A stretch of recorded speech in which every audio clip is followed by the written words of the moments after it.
एक प्रश्न जो कि अधिकतर लोगों का होता है, क्या जीवन में गुरु का होना जरूरी है? बिना गुरु के हम जीवन नहीं जी सकते? बंधुओं देखो, इसका उत्तर बड़ा मैं यदि दूंगा तो बड़ा कंट्रोवर्सी वाला बन जाएगा, क्योंकि मेरा विश्वास कहता है कि दीक्षा से ज्यादा दिशा का पालन करो। लोग दीक्षा का पालन करते हैं, दिशा का पालन नहीं करते। यदि आप दिशा का पालन करने लग जाओ तो प्रवचन करने वाला, भगवत संबंधी वार्ता करने वाला हर व्यक्ति आपके लिए गुरु है। दीक्षा का मतलब कोई ऐसा नहीं कि आप एक संप्रदाय, एक गुरु में ही बंध जाओ। सबसे ग्रहण करो और अपने पथ को सुमार्ग लगाते चलो। दीक्षा से कल्याण नहीं होगा, पर हां, यदि आपने दीक्षा नहीं ली लेकिन आपने किसी श्रेष्ठ जन की कथा से या उसके प्रवचन से उसकी दिशा ग्रहण कर ली, उसने जो कहा वो आपने मान लिया, तो समझ लीजिए कि आपका कल्याण होना है। अच्छा, इसका प्रमाण क्या है? महाभारत। महाभारत का प्रारंभ किस भाव से हुआ? अर्जुन ने भगवान से कहा, सेनयोर भयोर मध्य रथम स्थापयमेच्युत। हे अच्युत। भैरवी। अर्जुन ने कहा, मेरे रथ को ले जाकर के उभय सेना के बीच में खड़ा कर दीजिए, मैं देखना चाहता हूं मुझे किससे युद्ध करना है। भगवान बोले, वाह, बड़ी तेजस्वी आवाज में बोला है अर्जुन, ऐसा लगता है महाभारत का युद्ध यूं ही जीती आएगा। भगवान ने रथ निकाला और जैसे ही रणभूमि में लेकर के गए, भगवान बोले, अर्जुन दृष्टि से देख लो, यही सब, इन्हीं सबको मारना है तुमको। अर्जुन ने जब समीप आकर के देखा, भीष्म पितामह, दुर्योधन, दुशासन, कर्ण आदि, इन सबको जब देखा, भगवान बोले, देख लिया? अर्जुन ने कोई उत्तर नहीं दिया। पीछे मुड़ करके भगवान ने जब देखा तो अर्जुन की आंखें लाल, आंखों से अश्रु गिर रहे हैं, हाथ कांप रहे हैं, पैर कांप रहे हैं, मुख के होठ फड़फड़ा रहे हैं। भगवान बोले, क्या हुआ? मैं युद्ध नहीं कर सकता। ये लीजिए मेरा धनुष, ये लीजिए मेरा तस्कर, मैं ये युद्ध नहीं लड़ सकता नाथ। भगवान बोले, क्यों? देखिए ये सब मेरे हैं, पितामह भीष्म ने हमको गोद में खिलाया है, मैं इनको कैसे मारूं? दुर्योधन, दुशासन, ये सब मेरे प्रिय हैं, मेरे भाई हैं। भले ही हम लोगों के बीच में बातचीत नहीं होती, लेकिन ये मेरे भाई हैं, मेरे अपने हैं, मेरे चाचा के पुत्र हैं। मेरे गुरुदेव खड़े हैं जिन्होंने मुझे धनुष उठाना सिखाया, जिन्होंने मुझे बाण उठाना सिखाया, चलाना सिखाया, वो मेरे सामने खड़े हैं। केशव, मैं कैसे मार सकता हूं इनको? मुझे हस्तिनापुर का राजा बनना है, इंद्रप्रस्थ की गद्दी पर बैठना है, लेकिन अपनों को मारने के बाद वो गद्दी मिलेगी तो मुझे वो गद्दी अस्वीकार है, मैं नहीं बैठूंगा, मैं इनको नहीं मार सकता। भगवान बोले, इतना मोह?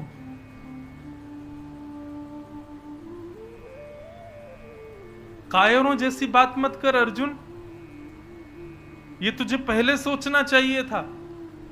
युद्ध का शंखनाद हो चुका है, युद्ध प्रारंभ की स्थिति में है, सामने सब योद्धा खड़े हैं, युद्ध प्रारंभ होने वाला, अब तू कह रहा है मैं युद्ध नहीं करूंगा, और केवल एक चंद से मोह की वजह से।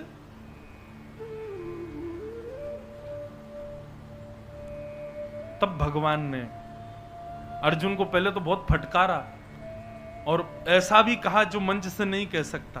वैसे तो कहने में कोई अभिप्राय नहीं। भगवान बोले, ये तू जो बात कर रहा है, ऐसी बातें करने वाला व्यक्ति ना तो पुरुष माना जाता ना स्त्री, बीच का ही है। जिस तरीके की तू वार्ताएं कर रहा है, कायरों जैसे घबरा रहा है, पहले विचार करना चाहिए था। तब भगवान ने अर्जुन के मोह को नष्ट करने के लिए गीता सुनाई, और जब उस गीता का ज्ञान अर्जुन ने सुना, भगवान ने 18 अध्याय पूर्ण करने के बाद कहा, अर्जुन अब क्या करोगे? तब अर्जुन कहता है करिष्ये वचनम तव, आप जो कहोगे मैं वही करूंगा। भगवान बोले तो फिर युद्ध करो। और जैसे युद्ध किया, जहां भी अर्जुन को लगता था कि अब मैं गिरने वाला हूं, तुरंत भगवान से पूछता था क्या करूं। भगवान बोलते जो कहूंगा सो करेगा। बोले हाँ ऐसा कर। कई बार अर्जुन अगर सामान्य व्यक्ति देखे तो उसको लगेगा कि इसमें मेरा अनहित है, लेकिन अर्जुन अनहित वाले कार्यों को भी पूर्ण विश्वास के साथ करता था। और उसका परिणाम क्या हुआ? महाभारत का युद्ध ऐसे जीत गया जैसे कोई बालक गाय के खुर के गड्ढे को पार कर जाता है। केवल और केवल कृष्ण की दिशा ने उसको युद्ध जिताया। भगवान ने कोई ये बताया हो कि ऐसे बाण पकड़ो, ऐसे चलाओ, यहां छोड़ो, ये करो, नहीं। भगवान ने केवल ज्ञान का उपदेश किया, उसको दिशा बता दी। चलना तुझे ही है, करना तुझे ही है, युद्ध तू ही लड़ेगा, हम तो केवल दिशा देंगे। और उस दिशा ने महाभारत का युद्ध जिता दिया। उसी दिशा को मैं परोस रहा हूं, उसी दिशा को कोई और व्यासपीठ से परोसता है। दिशा के मुख्य प्रवर्तक तो श्री कृष्ण ही हैं, उन्होंने ही दी है, उन्हीं के द्वारा दी गई दिशा ही हम सब प्रदान कर रहे हैं वक्तागण। उसको श्रेष्ठ रूप से ग्रहण करना, ये असली दीक्षा है। केवल गुरु मंत्र लेने से, हां गुरु मंत्र लेने से कल्याण होता है, उसकी अलग विधि है, वो अलग प्रकार का कल्याण है। परंतु मूल कल्याण जीवन का तो तभी होगा जब आप अपने गुरु की वाणी को गुरु मान करके वो जो कहें उसको करो, उससे कल्याण होगा। सूरदास जी महाराज बिना नेत्रों के भी ठाकुर जी को देखते थे। सबको पता होगी कथा। एक बार गोसाई जी ने ठाकुर जी को वस्त्र ही नहीं पहनाए। सूरदास जी रोज पेटी पर गा देते थे, आज ठाकुर जी ने पीले वस्त्र पहने हैं, आज ठाकुर जी ने नीली पीतांबरी पहनी है, आज ठाकुर जी ने गले में वैजंती माला पहनी, आज ऐसा। सब लोग आश्चर्य करते, बोले सूरदास को दिखता है नहीं, और ये गा बिल्कुल स्पष्ट देता है कि श्रीनाथ जी ने ऐसे कपड़े पहने हैं। गोसाई जी बोले हमको तो लगता है ये पहले से ही सोच के आते हैं और भगवान इनकी लाज बचा लेते हैं। लेकिन क्या हो जब ठाकुर जी वस्त्र ही नहीं पहने, तो ये सोच के आते होंगे नीले हरे गुलाबी बैगनी वस्त्रों के बारे में गा देते हैं, मोती का श्रृंगार आदि आदि सब गा देते हैं। आज हम ठाकुर जी को वस्त्र ही नहीं पहनाएंगे, फिर देखते हैं ये क्या गाएंगे। यदि आज इन्होंने गा दिया तो मान जाएंगे कि भैया हाँ सूरदास को बिना नेत्रों के दिखते हैं ठाकुर जी। सूरदास आए, पेटी खोल करके बैठे, जैसे ही कपाट खुले, गाओ सूरदास। सूरदास जी पहले तो मुस्कुराए, आहा जय हो बलैया जाऊं, इतने प्यारे लग रहे हैं आज तो ठाकुर जी। सुनाओ सूरदास कैसे लग रहे हैं आज, ठाकुर जी का श्रृंगार कैसा है। सूरदास जी बोले आज तो और दिनांत से ज्यादा प्यारे लग रहे हैं। बोले ऐसे कैसे माने, जरा गा के सुनाओ। सूरदास जी बोले आज हरि देखे नंगम नंगा, मोतन माल गले उर साजे, छवि के उठत तरंगा, आज हरि देखे नंगम नंगा। गोसाई जी आदि परिकर के मंदिर के जितने लोग, सबने सूरदास जी को दंडवत किया। बोले जय हो सूरदास। हम सबके पास बाह्य नेत्र हैं, फिर भी श्याम सुंदर को इन दो नेत्रों से नहीं देख पाते। सूरदास तुम्हारे पास तो नेत्र ही नहीं है, फिर तुम कैसे पता कर पाते हो कि ठाकुर जी कैसे हैं। तब सूरदास जी पता है क्या कहते हैं, भरोसो दृढ़ इन चरणन केरो। केवल अपने गुरुदेव के चरणों के प्रति भरोसा, विश्वास। बंधुओं, ये तर्क वितर्क करने वाले लोगों के विषय से परे की बात है जो मैं कर रहा हूं। वो लोग इसको नहीं समझ पाएंगे जिनके मन में तर्क कुतर्क चलते रहते हैं ना, ऐसा कैसे हो गया, ये कैसे हो गया, ऐसे कैसे कर सकते हैं। उन लोगों को ये बात नहीं समझ आएगी। पर जो यहां प्रेमी जन बैठे हैं, गुरु के वचन अटल कर मानो, साधु समागम कीजिए। आप गुरु के प्रति पूर्ण निष्ठा अर्पित कर दो अपनी, फिर देखना चमत्कार। गुरु भले ही अपने पद से भ्रष्ट हो जाएगा, लेकिन अपने शिष्य को वो सदगति प्रदान करवा देगा। सूरदास जी कहते हैं, भरोसो दृढ़ इन चरणन केरो, श्री वल्लभ नख चंद्र छटा बिन, सब जग माही अंधेरो, साधन और नाहिया कली में, जासो निवेरो, सूर कहाँ कहे दुविध आंधरो, मैं तो बिना मूल को चेरो, भरोसो दृढ़ चरणन केरो। गुरु के चरणों के प्रति अटूट विश्वास, भरोसा।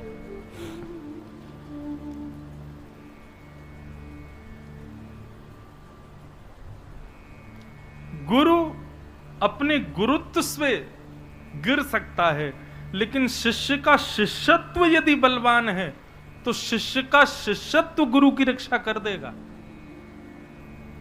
यह बात बिल्कुल मान लीजिए आप। एक बार एक बहुत बड़ा व्यापारी अपने बेटे को किसी बात से डांट रहा था और डांटते हुए बोल रहा था,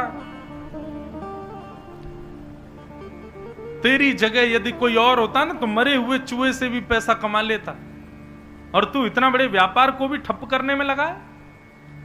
एक छोटा सा बालक वहां से जा रहा था, उसने जैसे सुना हमारे नगर का इतना बड़ा व्यापारी अपने बेटे से कह रहा है कि भाई मरे हुए चूहे से भी धन कमा लेता अगर कोई और होता तो, इसका मतलब इसकी बात में सत्यता तो होगी। और उस बालक ने क्या किया पता है, वहीं मरा हुआ चूहा पड़ा था, उसको पूंछ से उठा लिया और चल दिया। ये भी नहीं पूछा कि कैसे कमाना है, कहां जाना है, क्या करना। बोले नहीं नहीं, ये गुरुजी हैं, बहुत बड़े व्यापारी हैं, ये यदि कह रहे हैं कि मरे हुए चूहे से धन मिलेगा तो मिल ही जाएगा, कैसे मिलेगा, कहां मिलेगा, कब मिलेगा, ये पूछना ही नहीं है, चल दो। इतना विश्वास गुरु के प्रति। बालक चूहा लेकर के जाने लगा, बस उसको भरोसा था कि इससे धन मिल ही जाएगा, कहां कैसे कब मिलेगा, ये इसमें ज्यादा दिमाग लगाना नहीं है। इतने में ही सामने से एक दूसरे सेठ जी आ रहे थे, उनकी बेटी संग चल रही थी। बेटी के हाथ में एक बिल्ली थी, बिल्ली बार बार खोंचा मार रही थी, उसको भूख लग रही थी। तो वो अपने पिता से बोली, मेरी बिल्ली बहुत भूखी है। इतने में सामने से एक चूहा पकड़ के ला रहा मरा हुआ, तो सेठ जी ने उसको रोका, ये भैया ये मरा हुआ चूहा है। बोले हाँ। बोले लो 10 रुपया रखो, ये हमको दे दो, इसका क्या करोगे तुम। और बिल्ली ने उसका भोजन कर लिया। सेठ जी वहां से चले गए और बालक नाचने लगा, देखो गुरु वो कह रहे थे मरे हुए चूहे से भी धन मिल गया मुझे धन। और फिर आगे कथा तो बहुत बड़ी है कि फिर वो उसने 10 रुपए के कुछ लकड़ी खरीदी, उनको बेच करके और लकड़ी खरीदी, एक लकड़ी का बहुत बड़ा व्यापारी बन गया, शमशान में लकड़ियां देने लगा। एक बार एक नगर के बहुत बड़े व्यापारी की माताजी का देहांत रात्रि में हो गया, बहुत वर्षा हो रही थी, सब लकड़ियां गीली पड़ी थी, चिता में अग्नि लगाने के लिए, चिता बनाने के लिए लकड़ी नहीं थी। सब जगह ढूंढते ढूंढते लोग उसके पास, व्यापारी उसके पास पहुंचा और कहा मैं तुमको मुंह मांगे पैसे दूंगा, लेकिन ये लकड़ी हमको दो, हमको अपनी मां का संस्कार करना है। सूखी लकड़ी उसके यहां से मिली, खूब सारा धन उस व्यापारी ने दिया और उस व्यापारी के धन से उसने और बड़ा व्यापार बना लिया। और एक समय आया कि वह बालक एक उस नगर का बहुत बड़ा व्यापारी बन गया। और जब वो बहुत बड़ा व्यापारी बना तो उसने सोचा अपने गुरु जी को गुरु दक्षिणा तो दे आए हम। तब उसने सोने का चूहा बनाया और उन व्यापारी के पास गया, वयोवृद्ध हो गए थे बेचारे, और चरणों में रख करके बोला, गुरुदेव ये आपकी गुरु दक्षिणा। बोले मैं तुम्हारा गुरु कैसे। बोले जब मैं छोटा सा था तो एक बार आप अपने पुत्र को डांटते हुए कह रहे थे मरे हुए चूहे से भी धन कमा, वो मेरी पहली कमाई आपकी उसी बात से हुई। आज मैं इतना बड़ा व्यक्ति बन गया केवल आपकी बात पर विश्वास करके, इसलिए मैं आपको प्रणाम करता हूं और ये मेरी दक्षिणा स्वीकार करो। सोने का चूहा, एक कथा ऐसी बताई जाती पंचतंत्र आदियों में। तो गुरु विश्वास से ही परिपूर्ण होते हैं। आपका विश्वास नहीं डगमगाना चाहिए गुरु के प्रति। हम सत्य कह रहे हैं, यहां से नीचे हमारी बिल्कुल मत सुनना, हम कुछ भी कह दें मानना ही नहीं। पर यहां 3 घंटा 4 घंटे बैठ के हम जो कह दें ना, हम अपने लिए भी ये बात लागू करते हैं, हम जो कहते हैं हम अपने लिए भी करें। यहां कही गई बात को आप बस उस पर आंख बंद करके विश्वास करके उस पर चलने लग जाना, आप कभी गिरोगे नहीं। और कभी गिर भी गए ना तो उठाने के लिए बिहारी जी चले आएंगे। तो गिर भी जाओगे तो भी चिंता नहीं, उठाएंगे तो बिहारी जी। भक्ति के पथ पर या तो कभी गिरोगे नहीं और कभी गिरे भी तो ठाकुर जी उठाएंगे।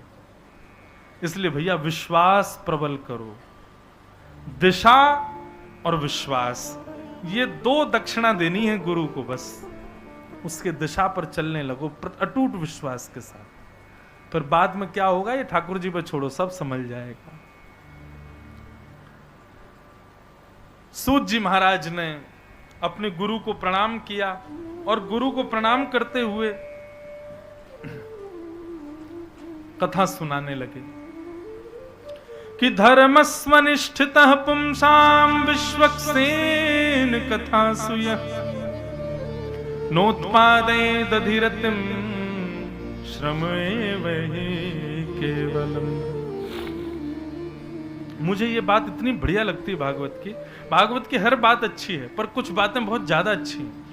इसमें क्या लिखा गया है, धर्मस्वनिष्ठितः पुंसां विश्वक्सेन कथासु यः नोत्पादयेदधिरतिं श्रम एव हि केवलम्।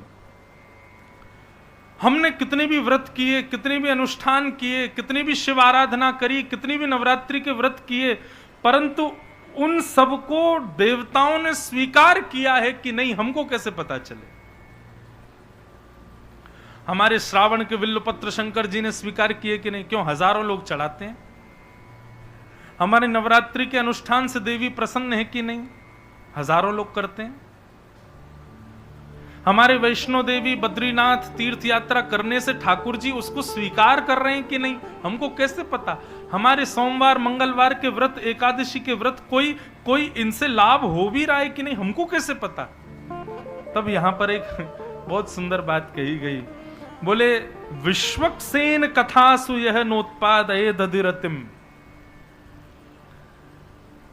बोले भैया कहीं सत्संग चल रहा हो, कहीं कथा चल रही हो, कहीं पर इस प्रकार वैष्णव सब बैठ करके कीर्तन कर रहे हो, वहां जाकर के बैठ जाना। यदि आपको समय का पता ना चले, तन की सुध ना हो और जो चर्चा वहां सुनाई गई उसको सुनने में रुचि उत्पन्न हो रही हो, तो समझना आपके व्रत नियम अनुष्ठान दान पुण्य तीर्थ यात्रा सब स्वीकार हो गए हैं, इसीलिए आपका भाव बन रहा है। समझ में आई बात। कथा यदि समझ में आ रही है तो समझो कल आज की एकादशी का व्रत ठाकुर जी ने स्वीकार कर लिया और कथा में झोंके आ गए, तो समझ जाना पिछले महीने, इस बार 2 महीने का श्रावण तक खूब बिल्वपत्र चढ़ाए, शंकर जी ने एक भी स्वीकार नहीं किया है। कथा में रति होना ये आपके अनुष्ठानों के प्रति ठाकुर जी की प्रसन्नता का फल है कि कथा में रुचि है। और अनुष्ठान चाहे हम जितने कर लें, तीर्थ यात्राएं चाहे जितनी हम कर लें, व्रत चाहे जितने हम कर लें, प्रहलाद जी महाराज भागवत में कहते हैं कि न दानम न तपोनिज्य न शौच्यम न व्रतानि च प्रीयते मलया भक्त्या हरिरन्य विडम्बनम्। प्रहलाद जी कहते हैं बहुत दान करने से ठाकुर जी प्रसन्न होते हैं। बोले बिल्कुल नहीं। ये बात कब की है, अब थोड़ा सा सिनेरियो समझो। जब प्रहलाद जी महाराज दैत्यों के स्कूल में पढ़ने जाते थे तो एक दिन दैत्य बालकों ने घेर लिया प्रहलाद को। बोले तू 24 घंटा भगवान को क्यों भजता। बोले क्यों ना भजूं। बोले अरे हम राक्षस हैं, राक्षस थोड़ी भजन करते हैं भगवान का। प्रहलाद जी बोले तो फिर कौन भजन करता है।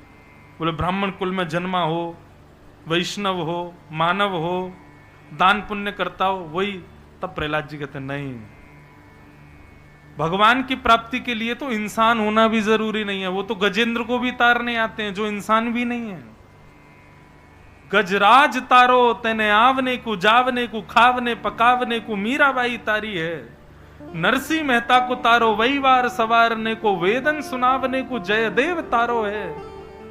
सब तारते हैं वो बिल्कुल विचार नहीं करते कि तुम कौन सी जाति में हो। जात पात पूछे नहीं को, हरि को भजे सो हरि को।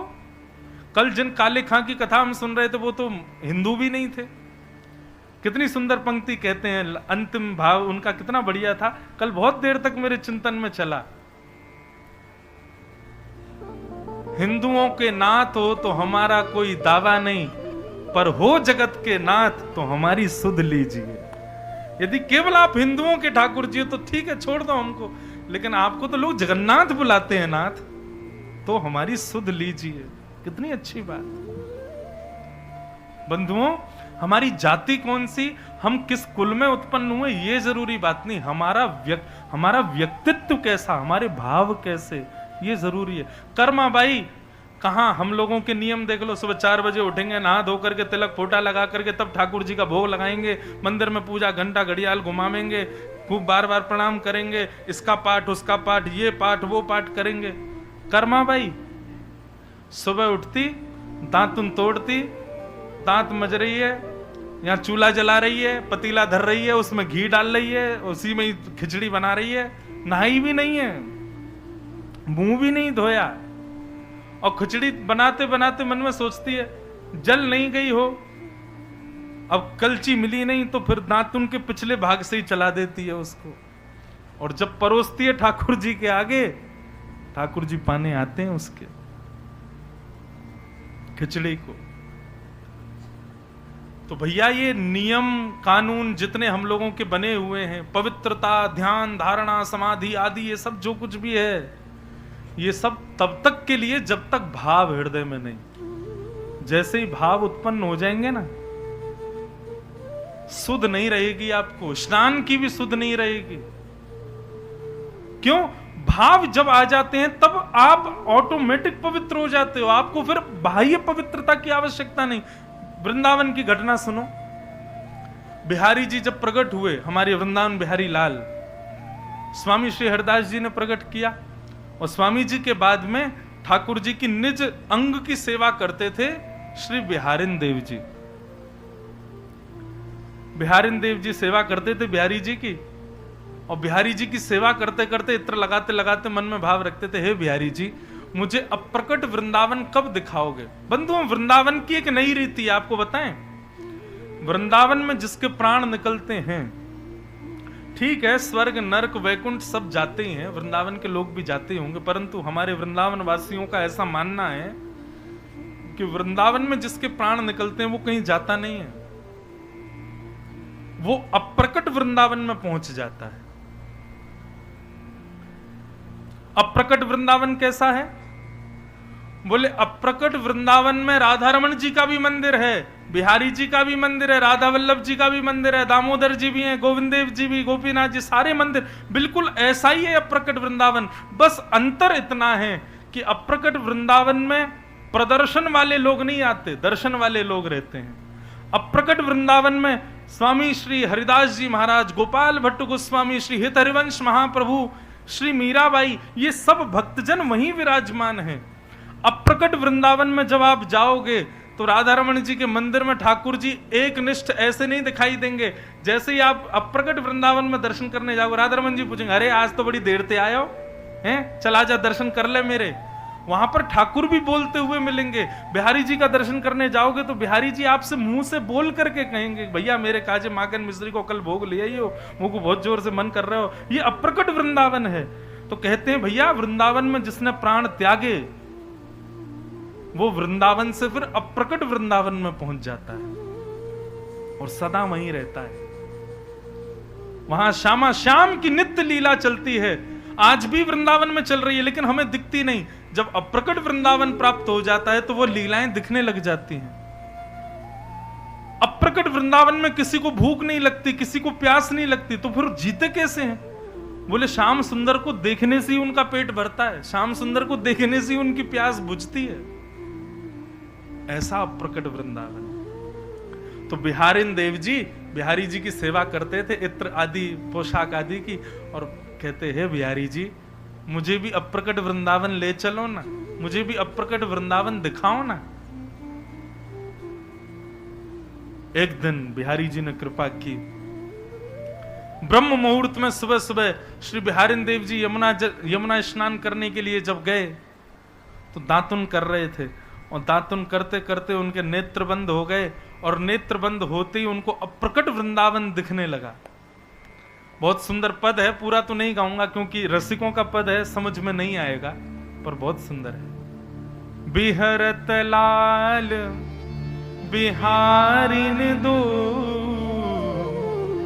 यमुना जी के तीरे तीरे। दोनों श्याम सुंदर और लाडली जी बिहार करते हुए, दातुन करते हुए बिहारिन देव जी को अप्रकट वृंदावन में दिखने लगे। श्याम सुंदर ने किशोरी जी के गले में गलवैया दी है, किशोरी जी ने श्याम सुंदर के गले में गलवैया दी है। यहाँ किशोरी जी की चंद्रिका और ठाकुर जी के मुकुट भी आपस में स्पर्श हो रहे हैं। किशोरी जी की गुलाबी चुनरी, श्याम सुंदर की पीली पीतांबरी भी आपस में मिल रहे हैं, नेत्र से नेत्र मिल रहे हैं, मुस्कान से मुस्कान मिल रही है। ऐसी सुंदर छवि लेकर के यमुना के पुलिन पर श्याम सुंदर चल रहे हैं, दातुन करते हुए श्री बिहारिन देव जी को वो रूप दिखने लगा। और देखते देखते देखते देखते महाराज ऐसी सुंदर छवि का दर्शन किया, जब नेत्र खोले तो 3 दिन बीत चुके थे, मुख से अविरल खून की धार बह रही थी, छिल गया था मुख पूरा। और जब नेत्र खोल करके देखा तो सामने बहुत सारे लोग खड़े थे, कोई उनको उठा रहा था, कोई उन पर पानी डाल रहा। बोले हुआ क्या? बोले अरे 3 दिन हो गए हैं, बिहारी जी की मंगला तक नहीं हुई है, 3 दिन से श्रृंगार भी नहीं हुआ, भोग भी नहीं धराया बिहारी जी को, बिहारी जी के कपाट ही नहीं खुले हैं, आप 3 दिन से मूर्छित अवस्था में थे। बिहारी देव जी बोले मैं अप्रकट वृंदावन में चला गया था। ये स्थिति है भक्त की। हम यहां स्नान के पीछे भाग रहे हैं, 4 बजे स्नान होना चाहिए, इतनी पवित्रता, इतनी शुद्धता, इतना व्रत, इतने नियम, ये सब जरूरी हैं, लेकिन कब तक? जब तक ऐसी स्थिति ना हो जाए। भक्ति में स्थिति हो जाएगी तो इतनी भी शुद्ध नहीं रहेगी कि मेरे केश कड़े हैं कि नहीं, मैंने स्नान किया कि नहीं, मैं अपना श्रृंगार तो कर लूं। कभी दर्शन कीजिएगा पंडित श्री गया प्रसाद जी महाराज का, गोवर्धन के पंडित जी महाराज, कई लोगों ने तो शायद हो सकता है उनके दर्शन प्रत्यक्ष भी किए हों। यहां पर संतों का रूप देखो, क्या लगता है वो बहुत बढ़िया श्रृंगार करते हैं अपना, क्या बहुत बढ़िया वस्त्र पहनते हैं, लेकिन फिर भी उनसे ज्यादा सुंदर संसार में कोई नहीं लगता। क्यों? क्योंकि भाव युक्त है। यहां पर आदमी 15,000 की क्रीम से नहा रहे हैं तो सुंदरता नहीं आ पा रही है, लाखों के फेशियल करवा रहे हैं तो सुंदरता नहीं निकल के आ पा रही है। हमारे वृंदावन के रसिक जनों को देखो, केवल मस्तिष्क पर तिलक लगाने मात्र से उनकी शोभा बढ़ जाती है रूप की, उनके आगे सुंदरता भी नतमस्तक रहती है।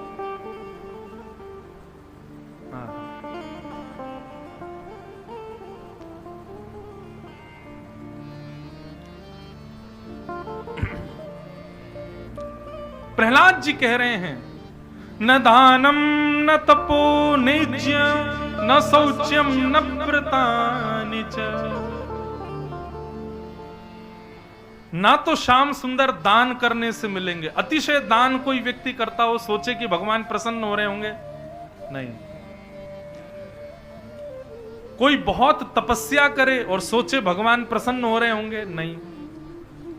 हां, भगवान प्रकट जरूर हो जाएंगे तपस्या से, आपके दान से, लेकिन प्रकट पता है क्यों होंगे? पीछा छुड़ाने के लिए। जल्दी मांग, क्या चाहिए लेके जल्दी जा, छुट्टी कर अपनी। लेकिन ठाकुर जी प्रसन्न किससे होते हैं? न दान से, प्रहलाद जी कह रहे हैं, न तप से, न नेज्य, नेज्य माने यज्ञ से, यज्ञ से भी ठाकुर जी ज्यादा प्रसन्न नहीं होते। न शौच्यम, दिन में 3 बार नहाने से ठाकुर जी प्रसन्न होते नहीं। न व्रतानि च, 30 दिन के महीने में 15 दिन व्रत करने से ठाकुर जी प्रसन्न होते हैं, बोले नहीं। तो प्रहलाद जी से पूछा तो फिर प्रसन्न कैसे होते हैं? बोले प्रियते मलया भक्त्या हिरण्यद्विडम्बन। केवल निष्काम प्रीति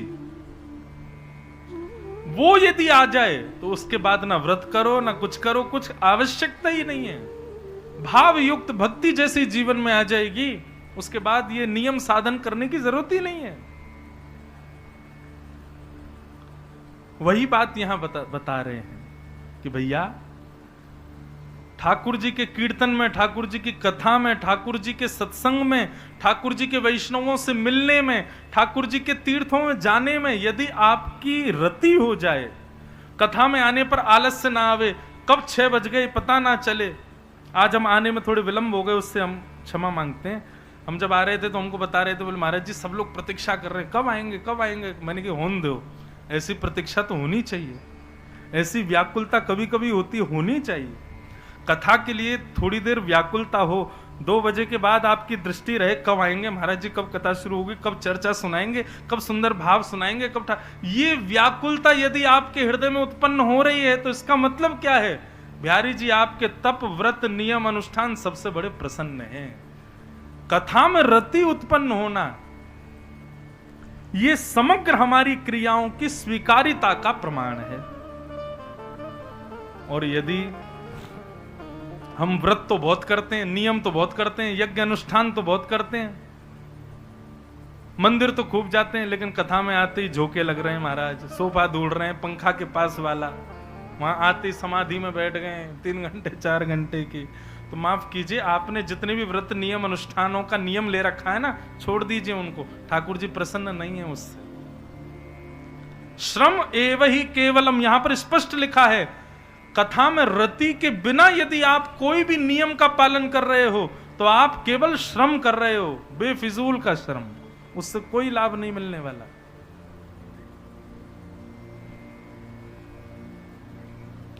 रावण बहुत यज्ञ करता था, और रावण जैसा यज्ञ कौन करेगा? अपने सिर काट काट के चढ़ा देता था।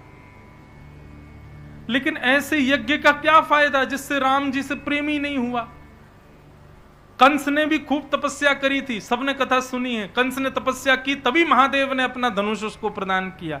लेकिन ऐसी तपस्या से क्या फायदा कि श्री कृष्ण से ही प्रेम नहीं कर पाया। भस्मासुर खूब भजन किया शंकर जी का, लेकिन क्या फायदा, शिव को ही मारने भागने लगा पीछे।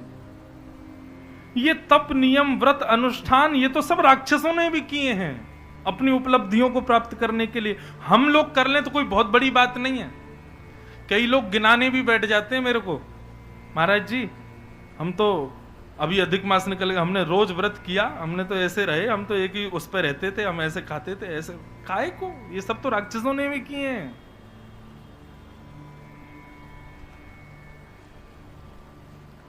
करो वो जो प्रहलाद ने किया, करो वो जो ध्रुव ने किया, करो वो जो मीराबाई ने किया।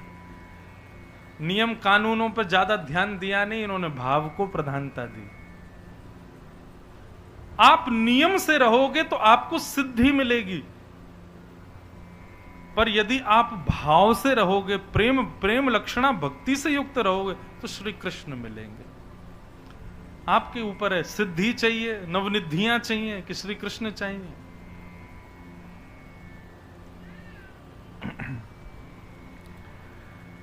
धर्मस्य यापवर्गस्य नार्थोऽर्थायोपकल्पते, नार्थस्य धर्मैकान्तस्य कामो लाभाय स्मृत। आगे सूत जी महाराज कहते हैं, भैया 5 कारणों से की गई भक्ति श्रेष्ठ नहीं मानी जाती। 5 कारणों से की गई, वैसे तो हमारी दृष्टि में तो किसी भी कारण से की गई भक्ति श्रेष्ठ नहीं, बस भगवत प्राप्ति का कारण है तो श्रेष्ठ है। बाकी इसके अलावा कोई और कारण आपका है तो वो श्रेष्ठ नहीं। परंतु यहां मुख्यतः 5 बातें बताई गई। इन 5 कारणों से यदि आप भक्ति करते हो, नाम जप करते हो, कुछ भी करते हो, तो वो श्रेष्ठ नहीं माने जाते। कौन कौन से?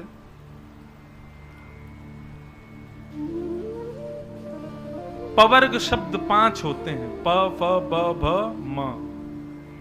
इनको पवर्ग शब्द हिंदी वर्णमाला में पढ़ाए गए, कवर्ग, चवर्ग, टवर्ग, पवर्ग। तो पवर्ग शब्द 5 हैं, प, फ, ब, भ, म।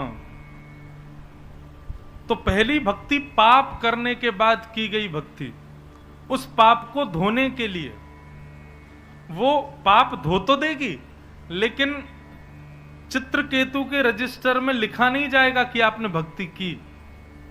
आप क्यों भक्ति कर रहे हो, क्यों मंदिर जा रहे हो, क्यों नियम कर रहे हो, ताकि आपका पाप नष्ट हो जाए।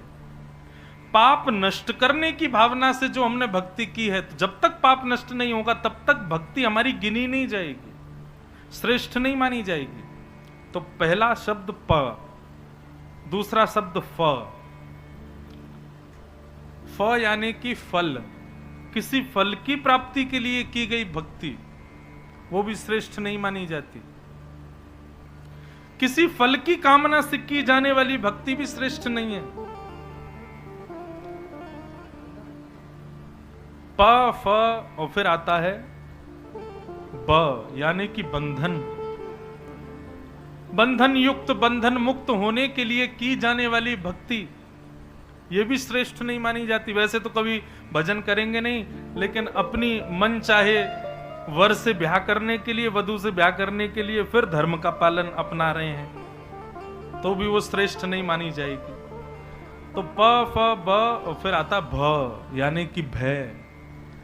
भय से की जाने वाली भक्ति, डर से की जाने वाली भक्ति भी श्रेष्ठ नहीं मानी जाती। घर का कोई सदस्य हॉस्पिटलाइज्ड हो गया, वैसे तो कभी जा नहीं रहे बिहारी जी, अब रोज जा रहे हैं। हे बिहारी जी कृपा करो, बिहारी जी हम सवामन लड्डू का भोग लगाएंगे, हे गोवर्धन नाथ हम दूध की धार लगाएंगे। गोवर्धन नाथ जी बोलेंगे अच्छा तो वो ठीक नहीं हुआ तो नहीं लगाओगे, ठीक हो जाएगा तो ही लगाओगे। और उसमें भी कई लोग तो ऐसे कि ऐसी बातें कह के गिरिराज जी को प्रणाम कर आते, वो बेचारा ठीक हो भी गया, उसके बाद भी सोचते हैं लगाएंगे भाई, मेरी बहुत दिन की बोली हुई है, मुझे बोल करना तो है। ये बोली हुई भक्ति जो लोग करते हैं ना, ये भी श्रेष्ठ नहीं मानी जाती। ऐसा हो गया तो हम ऐसा करेंगे, ये हो गया तो हम ये करेंगे। भय से की जाने वाली भक्ति श्रेष्ठ नहीं मानी जाती। और पांचवा है शब्द म, यानी कि जीवन पर्यंत तो नहीं की, लेकिन मृत्यु समीप आने पर, मतलब बुढ़ापा आने पर भक्त बनना, यह भी श्रेष्ठ बात नहीं। वृद्धावस्था में भक्त बनना, इसका मतलब यह नहीं कि वृद्ध लोगों की भक्ति स्वीकार नहीं। बात यह है कि जिन्होंने जीवन पर्यंत भक्ति नहीं की और वृद्धावस्था में भक्ति कर रहे हैं, उनकी भक्ति श्रेष्ठ नहीं मानी जाती, उनकी भक्ति योग्य नहीं मानी जाती।